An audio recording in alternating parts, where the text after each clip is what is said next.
चलिए तो हम आज के वीडियो में देखेंगे कि गोलीय पृष्ठ पर प्रकाश का परावर्तन क्या होता है। तो सबसे पहले हम यहाँ पर देखेंगे गोलीय पृष्ठ का मतलब ये है कि यहाँ पे हम गोलीय दर्पण की बात करेंगे। तो गोलीय दर्पण क्या कहलाता है उसकी पहले हम परिभाषा देखेंगे यहाँ पर।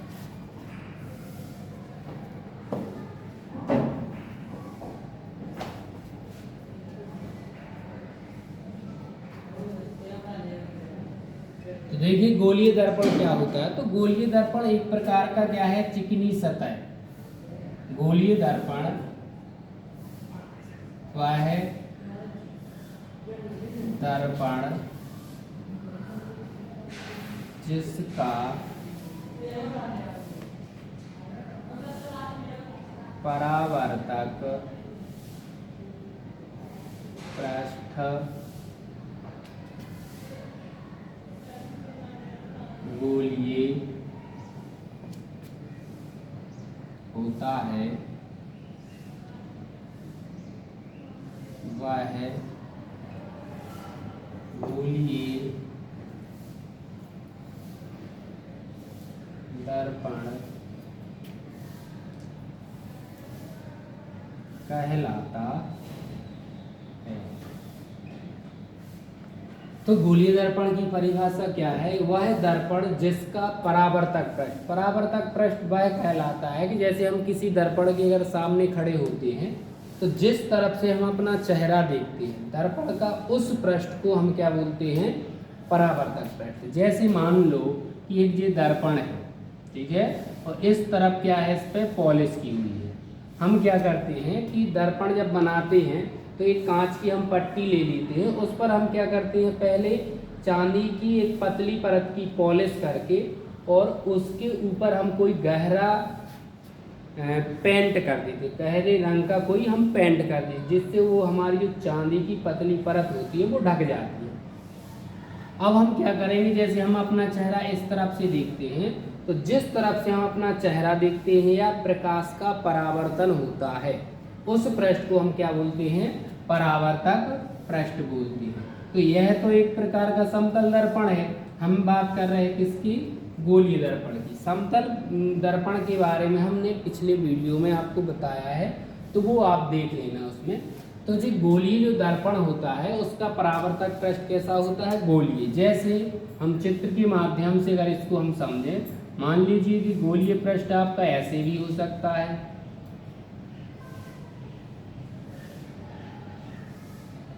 तो देखिए अब ये क्या है, ये जो इस तरफ से परावर्तन होगा प्रकाश का, तो ये पृष्ठ कैसा हो गया आपका, गोलीय हो गया है। तो इसको हम क्या कहेंगे, ये गोलीय दर्पण है। एक ऐसा भी हो सकता है, एक आपका क्या है, कुछ इस प्रकार से भी आपका दर्पण हो सकता है। देखिए ये भी हमारी क्या है, जो सतह है, ये भी परावर्तक जो पृष्ठ है, ये भी कैसा है, गोलीय है। तो इस प्रकार से जो गोलीय दर्पण हो सकते हैं वो दो प्रकार के हो सकते हैं। इन्हीं के आधार पर, इनके आकार के आधार पर गोलीय दर्पण होते हैं, दो प्रकार के होते हैं। ठीक है, तो हम प्रकार देखते हैं कि गोलीय दर्पण कौन कौन से प्रकार के होते हैं। तो यहाँ हेडिंग डाल लीजिए प्रकार।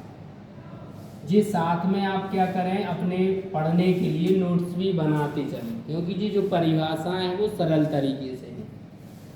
तो गोलीय दर्पण कितने प्रकार के होते हैं, दो प्रकार के। एक होता है हमारा उत्तल दर्पण,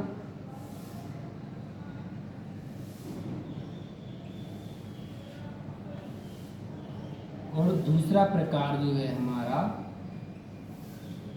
अवतल दर्पण। तो गोलीय दर्पण कितने प्रकार के हो गए, दो प्रकार के। अब हम उत्तल दर्पण किसे कहेंगे, अवतल दर्पण किसे कहेंगे, हम इसको देखेंगे। तो देखिए उत्तल दर्पण का मतलब होता है जिसका परावर्तक पृष्ठ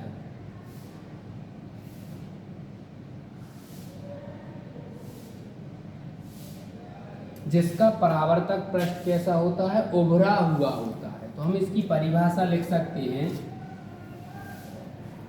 जिस गोलीय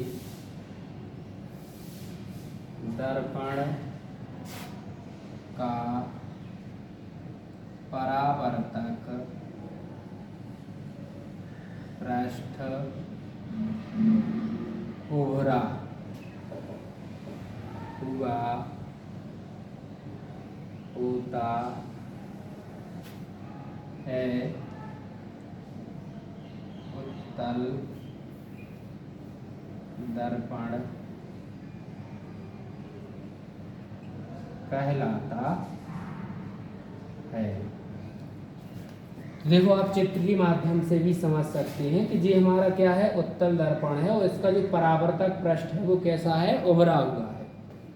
तो उत्तल दर्पण की परिभाषा आप इस प्रकार से बोलें, जिस गोलीय दर्पण का परावर्तक पृष्ठ कैसा हो, उभरा हुआ हो, तो उसको हम बोलते हैं उत्तल दर्पण। इसके बाद दूसरा प्रकार है हमारा अवतल दर्पण। देखिए चित्र के माध्यम से पहले इसको समझ लें। देखो इसका परावर्तक पृष्ठ क्या है, अंदर की ओर धंसा हुआ है। तो हम इसको ऐसे परिभाषित कर सकते हैं कि ऐसा गोलीय दर्पण जिसका परावर्तक पृष्ठ धंसा हुआ होता है। तो इसको हम इस प्रकार से परिभाषित करें, ऐसा गोलीय दर्पण जिसका परावर्तक पृष्ठ धंसा हुआ होता है, अवतल दर्पण कहलाता है। तो अवतल दर्पण की परिभाषा क्या हो गई है, ऐसा गोलीय दर्पण जिसका परावर्तक पृष्ठ कैसा हो, धंसा हुआ हो, तो उसको हम बोलते हैं अवतल दर्पण। तो इनको अपनी कॉपी में क्या कर लें, नोट कर लें। चलिए अब हम पढ़ते हैं, आपको बताते हैं कि गोलीय दर्पण से संबंधित परिभाषाएं क्या होती हैं। जैसे अभी हम गोलीय दर्पण के बारे में पढ़ रहे हैं, अभी हमने आपको प्रकार बताए हैं। अब हम क्या करेंगे, गोलीय दर्पण से संबंधित कुछ परिभाषाएं होती हैं। तो सबसे पहली हमारी हेडिंग है इसकी, दर्पण का ध्रुव क्या कहलाता है। तो पहले हम इसको चित्र के माध्यम से समझें। सबसे पहले हम ले लेते हैं कौन सा दर्पण, ये है हमारा अवतल दर्पण। ठीक है, इसकी यहाँ पे हम क्या कर रहे हैं, पॉलिश कर रहे हैं। ठीक, यहीं पे हमने क्या ले लिया है, एक उत्तल दर्पण ले लिया है। ठीक है, तो जी है हो गया हमारा क्या, अवतल दर्पण, जी हो गया हमारा उत्तल दर्पण। ठीक है, अब देखो हमें परिभाषा देखनी है, हमें दर्पण का ध्रुव देखना है। ठीक है, अब हम देखेंगे कि जी हमारा क्या है, इस तरफ का कौन सा पृष्ठ कहलाता है, परावर्तक पृष्ठ। इस तरफ का कौन सा पृष्ठ है, परावर्तक पृष्ठ। जिस पृष्ठ से प्रकाश का परावर्तन होता है उसको हम बोलते हैं परावर्तक पृष्ठ। तो हमें इसकी परिभाषा कुछ इस प्रकार से बोलनी है कि परावर्तक पृष्ठ के मध्य बिंदु को, अब जी हमारा परावर्तक पृष्ठ है तो इसका जो मध्य बिंदु कहलाएगा वो क्या कहलाएगा, दर्पण का ध्रुव। मान लो कि जी हमारा जैसे 10 सेंटीमीटर का है, तो 10 सेंटीमीटर मतलब इसके बीच में कितने का आएगा, 5 इधर होगा और 5 इधर होगा, यानी इसको हम P से प्रदर्शित करते हैं। दर्पण के ध्रुव को कैसे प्रदर्शित करते हैं, P से करते हैं। ऐसे ही मान लो जी उत्तल दर्पण है तो इसका परावर्तक पृष्ठ जी कहलाएगा इस तरफ का, तो इसके मध्य बिंदु को भी हम क्या बोलेंगे, ध्रुव बोलेंगे, जिसको हम P से प्रदर्शित करते हैं। तो हमें परिभाषा कुछ इस प्रकार से लिखनी है, परावर्तक पृष्ठ के मध्य बिंदु को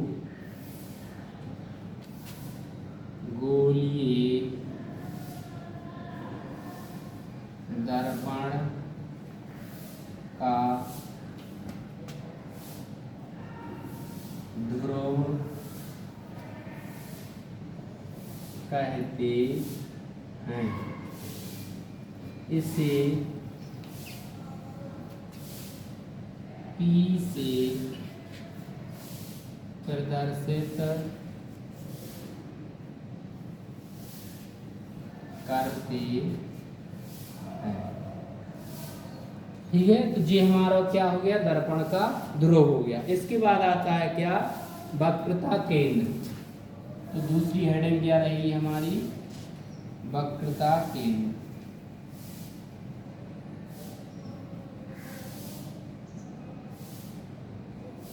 अब देखो हम वक्रता केंद्र देखते हैं, तो सबसे पहले हम क्या करेंगे, इसको चित्र के माध्यम से समझ लेते हैं।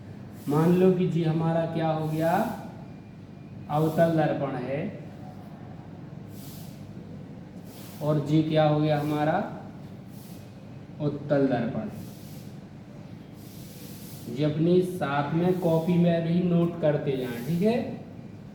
अब देखिए, जैसे हमारा जो गोलीय जो दर्पण है, ये गोलीय दर्पण किसी गोले का पृष्ठ होगा।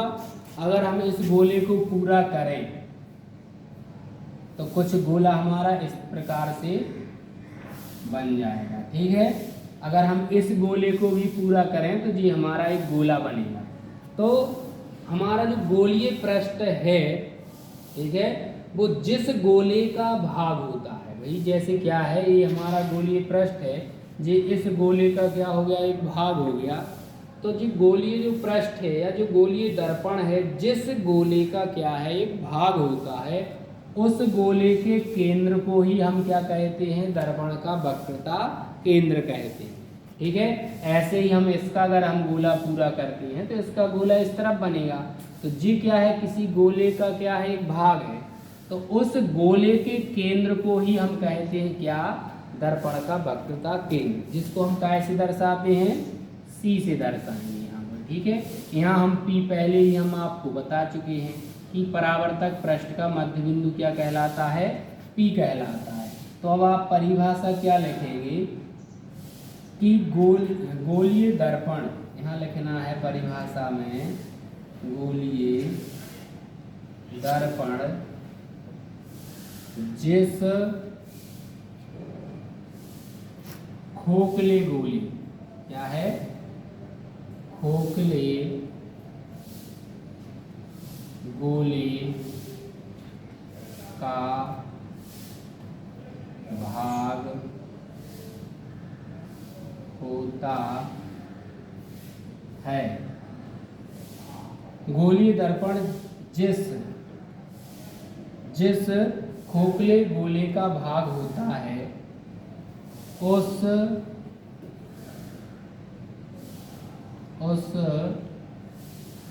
गोले के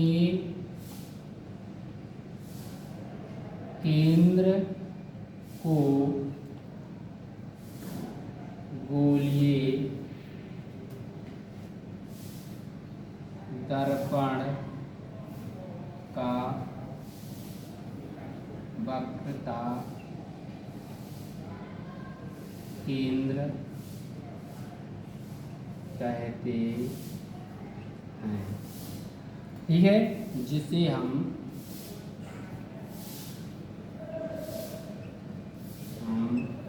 C से प्रदर्शित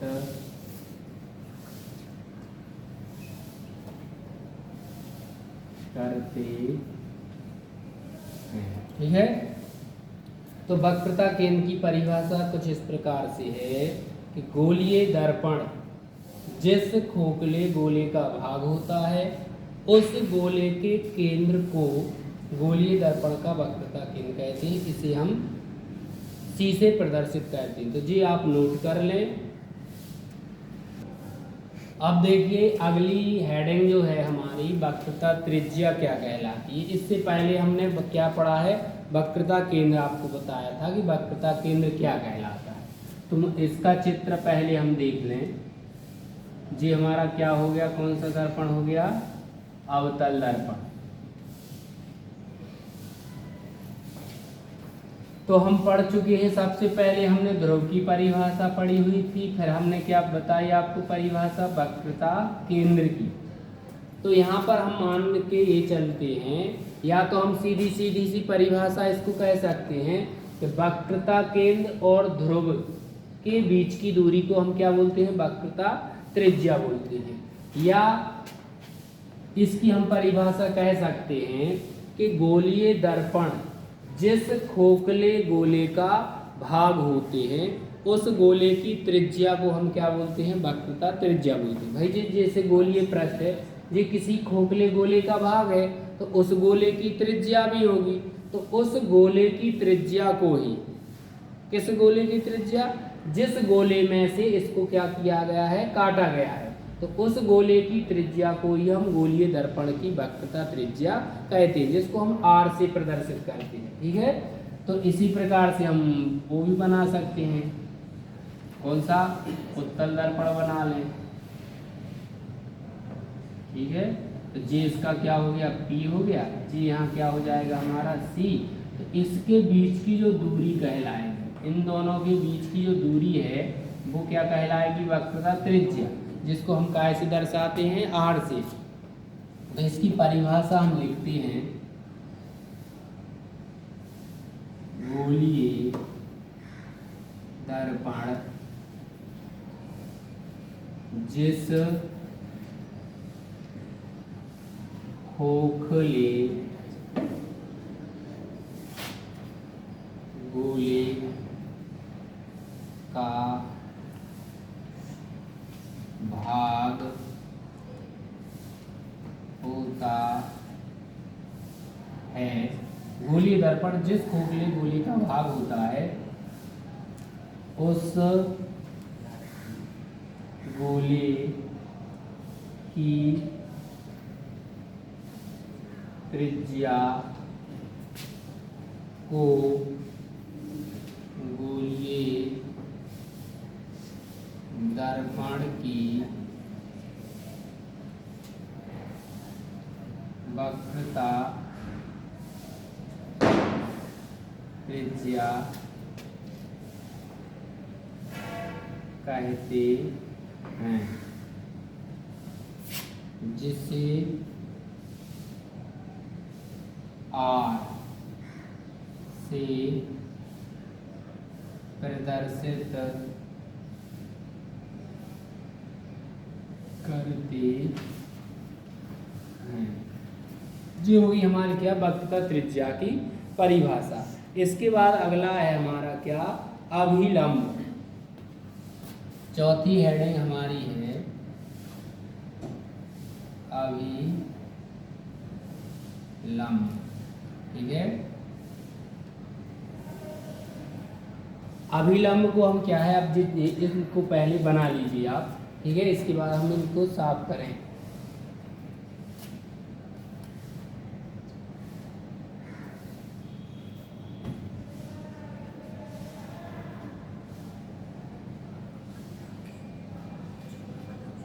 चलिए, तो चित्र हम इसके बनाते हैं अभिलंब के।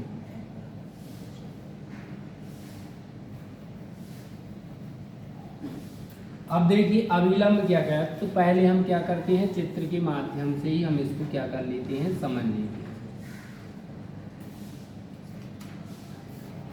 ये हो गया हमारा क्या, अवतल दर्पण, तो जी क्या हो गया हमारा, उत्तल दर्पण।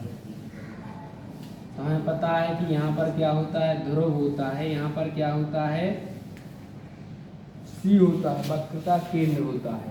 इसका यहाँ पर क्या होगा, ध्रुव होगा, यहाँ पर क्या होगा, C यानी वक्रता। तो अभिलंब की परिभाषा कुछ इस प्रकार से होगी, गोलीय दर्पण के किसी भी बिंदु को वक्रता केंद्र से मिलाने वाली रेखा को हम क्या बोलते हैं, अभिलंब बोलते हैं।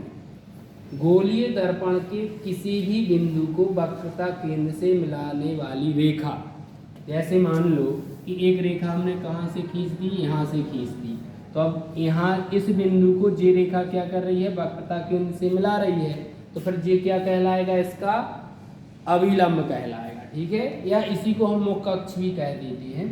जैसे हम मान लो कि यहाँ से अगर हम ऐसे कर दें, तो देखो इस बिंदु को वक्रता केंद्र से मिलाया जा रहा है, तो जे भी क्या होगा, इस मतलब दर्पण पे क्या होगा, अभिलंब होगा। जैसे हमने यहाँ से इसको ऐसे मिला दिया है, ठीक है, तो ये भी क्या होगा, यहाँ पे अभिलंब होगा। अगर हम यहाँ से भी क्या करते हैं, इसको ऐसे मिला देते हैं, तो ये भी दर्पण पे क्या होगा, अभिलंब होगा। मतलब कहने का ये है कि गोलीय दर्पण के हम किसी भी बिंदु से हम क्या मिला दें, वक्रता केंद्र को मिला दें, तो वह रेखा क्या है, दर्पण पे क्या होती है, अभिलंब होती है। तो हम परिभाषा उसको इस प्रकार लिखेंगे, गोलीय दर्पण के किसी भी बिंदु को वक्रता केंद्र से मिलाने वाली रेखा, ठीक है, दर्पण पर अभिलंब होती है। गोलीय दर्पण के किसी भी बिंदु को वक्रता केंद्र से मिलाने वाली जो रेखा होती है वो दर्पण पर क्या होती है, अभिलंब होती है। चलो इसके लिए नोट कर लें। देखिए अगली हमारी हेडिंग है मुख्य अक्ष क्या कहलाता है। तो देखिए सबसे पहले हम चित्र के माध्यम से समझ लें, फिर उसके बाद हम परिभाषा आपको लिखवाते हैं। जैसे मान लो कि ये हमारा क्या हो गया है, एक अवतल दर्पण है जिसकी हमने यहाँ पे क्या किया हुआ है, पॉलिश किया हुआ है। यहीं पे हम क्या ले लेते हैं, एक उत्तल दर्पण भी ले लेते हैं, यहाँ पे हमने इस तरफ पॉलिश करना है, ठीक है। ये ध्यान रखना हमेशा कि जो भी हम पॉलिश करते हैं वो हमें अपने दाएं हाथ की तरफ ही करना है, कभी भी आप बाईं तरफ पॉलिश नहीं करेंगे। जो कुछ नियम होते हैं तो नियम अपन आगे पढ़ेंगे। तो अभी हमें सिर्फ दाईं ओर ही पॉलिश करना है। हम पढ़ रहे हैं क्या, मुख्य अक्ष। हमें पता है कि ये जो बिंदु होता है वो हमारा P होता है, यहाँ पे लगभग हमारा क्या होता है, C होता है। ऐसे ही यहाँ पर क्या होता है, P होता है, और यहाँ पर क्या होता है, C होता है।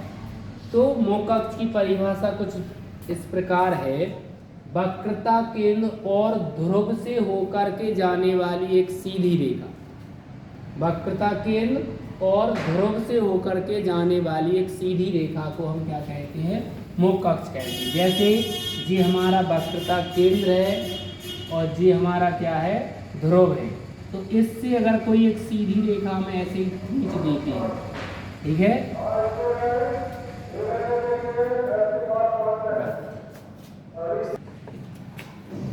तो वक्रता केंद्र और ध्रुव से होकर के जाने वाली सीधी रेखा को हम क्या बोलते हैं, मुख्य अक्ष बोलते हैं। ऐसे यहाँ से होगा, ध्रुव और वक्रता केंद्र से होकर के जाने वाली सीधी रेखा को हम क्या बोलते हैं, मुख्य अक्ष बोलते हैं, ठीक है।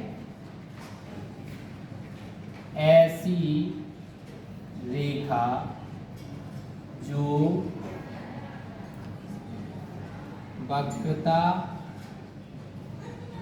केंद्र और ध्रुव से होकर गुजरती है, मुख्य अक्ष कहलाती है। चलो इसको नोट कर लें।